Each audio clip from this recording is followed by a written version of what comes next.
when it comes to NSAIDs, more than the pathophysiological process, what we should know is the risk factor. So as I have already told you, NSAIDs, I do agree that NSAIDs can increase the risk of somebody developing peptic ulcer by 2.5 to 5-fold, okay, as a standalone drug.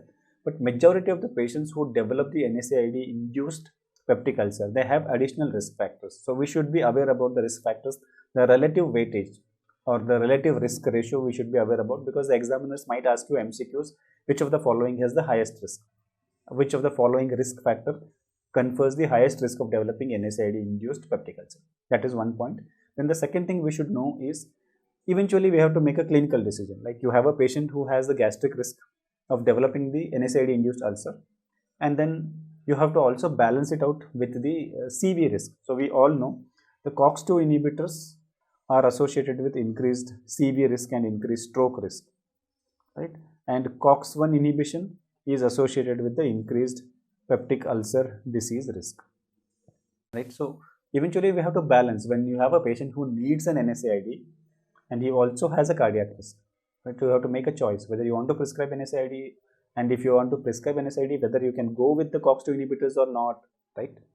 So for that decision making, knowing these risk factors is particularly helpful. So we classify the GI risk or the gastric risk of developing peptic ulcer disease as low, moderate or high, and that division is based on the number of risk factors present. Right? So when you have 0 risk factors, your gastric risk or the GI risk of developing the peptic ulcer is considered low. When you have 1 to 2 risk factors, it is considered as moderate, and when you have more than or equal to 3 risk factors, it is considered as high, right? So we have to remember all these risk factors.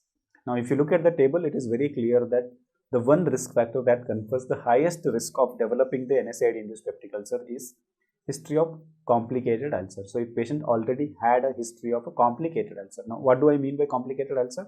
The ulcers which had complications like bleeding, perforation, penetration, right? Perforation or penetration, or gastric outlet obstruction, right? So the ulcers which had a complication in the past, those patients have a very high risk of developing the peptic ulcers, and thus also the risk of bleeding. Okay, so that is the most important.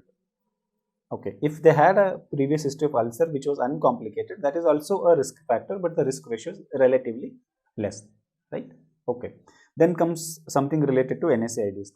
More than the dose of the NSAID, if the patient is requiring multiple NSAIDs, that is associated with much higher risk. For example, you have a patient who needs aspirin and he also needs, say, ibuprofen or naproxen for his osteoarthritis. Like this patient is likely to have more higher risk of developing the peptic ulcer, NSAID induced peptic ulcer, in comparison to someone who is taking the double the dose of the naproxen or ibuprofen, right? So more than dose, multiple NSAIDs is considered as a high risk. That definitely also depends on the dose and the nature of NSAID or the type of NSAID. But broadly speaking, right? Broadly speaking, this makes sense. Multiple NSAIDs is higher risk in comparison to the high dose of NSAIDs. Okay. Then also concomitant use of anticoagulants increase the risk of developing peptic ulcer. Age is definitely a risk factor. H. pylori infection is a risk factor, and concomitant prescription of glucocorticoid is also a risk factor, right? So these are the risk factors I want you to remember, because again you might have to address a clinical STEM MCQ, and they may tell you that here is a patient who had a past history of an uncomplicated ulcer and it has been treated with the PPIs and maybe H. pylori eradication therapy and it has healed. Now this patient has presented with some anginal symptoms. He needs to be started on aspirin, right? And he has some other compelling indications to consider analgesia. Would you like to use say COX-2 inhibitors in this patient, or would you consider going with the conventional NSAIDs, or you would think of an alternative analgesics, right? So these kind of questions are possible. So if you don't know these risk factors, you might end up answering those questions wrong, right? Okay, now how do we address these kind of questions? For that we should know this table, right? So this table kind of summarizes the GI risk against the cardiovascular risk, right? So I have already told you GI risk means low means 0 risk factors, moderate means 1 to 2 risk factors, and high means more than or equal to 3 risk factors. We are already aware about the table of the risk factors, right? Now if the patient is having low CV risk, now what do I mean by low CV risk? Well, If you know what is high CV risk, anything that is not high CV risk is a low CV risk, right? So what is high CV risk? Any patient who needs high CV risk in this table is any patient who needs either who needs aspirin or antiplatelets as a primary or secondary preventive modality, right? So you have, say for example, let me say you are a diabetic 45 plus and initiation of aspirin is indicated for you for the primary prevention. Okay, so you are a high CV risk. On the other hand, okay, so you are someone who had chest pain and now diagnosed as having unstable angina or MI and have been treated, and you are on the secondary prevention aspirin, right? Both of these cases are considered as high CV risk. Okay, now let us balance it out. So if you are having a low GI risk and you are having a low CV risk, so that means you don't have the need for aspirin therapy, or you are not an indication for the prophylactic aspirin or the secondary prevention aspirin, and your GI risk is also low, you don't have any of those risk factors, then well, we can treat you with NSAIDs, right? But when we treat you with NSAIDs, we should keep in mind that we should be using the lowest effective dose. The pain or whatever is the indication for NSAID, that objective is not lost, but then we are not overzealously treating them with higher doses, right? So we should keep in mind that we are using the lowest effective dose. Okay, now the second set, moderate risk, moderate GI risk, those who have 1 to 2 risk factors, right? So in those cases, if the CV risk is low, you can treat them with NSAIDs plus a PPI. You can treat them with NSAID plus a PPI, or you can use celecoxib alone. Celecoxib alone. I will come to the point. Why are we talking about celecoxib here? We're talking about COX-2 inhibitor and moderate or a high risk of the CV cases or high risk of the GI cases. How does that balances out? I will talk about that. Okay. At least now let us know. Moderate NSAID plus PPI, or we are using celecoxib. Now you may again ask me, sir, why not misoprostol? Right? Misoprostol is FDA approved for the prevention of NSAID induced ulcers. But studies after study clearly tell that PPIs are far more superior in terms of prevention as well as healing the ulcers which are caused by NSAIDs. Right? So that is why we are going with PPI. So misoprostol is not almost practically not used these days, though it is FDA approved and we should know about it, but it is not used in reality. Okay. If you have a high GI risk, right, someone who is likely to develop a peptic ulcer and probably also likely to bleed, in those cases, obviously here we are talking about the low CV risk, right? So we are not bothered about the CV, we are equal or more bothered about the GI risk, right?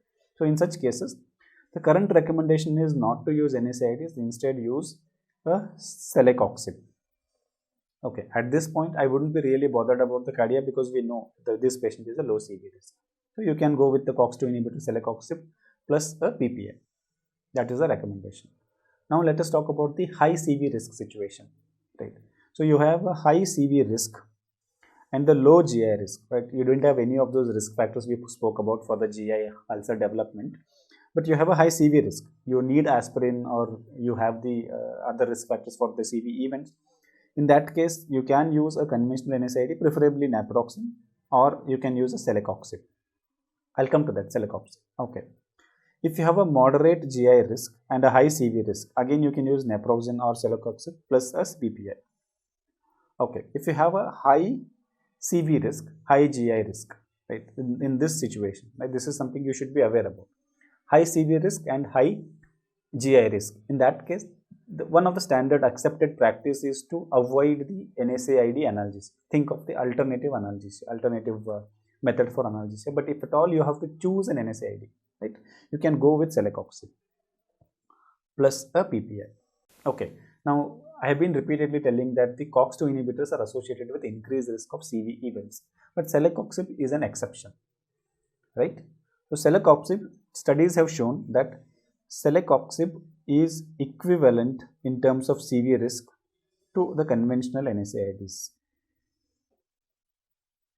right? So, because celecoxib is equivalent, it can be used. In terms of the GI, it is safe, right? It is selective COX-2 inhibitor, so it is safe. In terms of the CV, it is equivalent to NSAIDs. NSAIDs per se are associated with the increased CV risk. If you set aside the aspirin, right? Other NSAIDs are associated with increased CV risk as such. But in terms of the celecoxib versus NSAIDs, celecoxib is not inferior in terms of safety. Right? They are equivalent. So because of that, you can use celecoxib if at all you need to use an NSAID in a high risk case. I hope the point is clear. Right? So this is one table I want you to remember, because you might see some clinical MCQs, or you might have to make a decision based on this table when you have such clinical MCQ. Subscribe and press the bell icon so you never miss an update from PrepLadder.